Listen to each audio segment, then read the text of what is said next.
ঘনিয়ে আসছে জাতীয় সংসদ নির্বাচন, কিন্তু খোদ নির্বাচন কমিশন ভবনের নিরাপত্তা নিয়ে উদ্বেগ রয়েছে ইসির। ফলে ভবনটির নিরাপত্তা জোরদারের নির্দেশ দিয়েছে সংস্থাটি। মঙ্গলবার প্রধান নিরাপত্তা কর্মকর্তা শহীদ আব্দুস সালাম স্বাক্ষরিত পৃথক চিঠি ঢাকা মেট্রোপলিটন পুলিশ ও পুলিশের বিশেষ শাখা এসবিতে পাঠানো হয়েছে।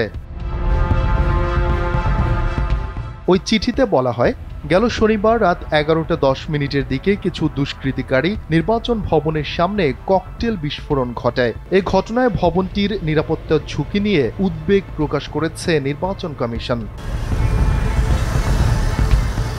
নির্বাচন ভবনের চারপাশে অফিসের সময়ের পর ও ছুটির দিনগুলোয় বিভিন্ন ব্যবসায়িক কার্যক্রম চলমান থাকায় নিরাপত্তা হুমকি আরও বাড়ছে বলে কমিশনের পক্ষ থেকে জানানো হয়েছে।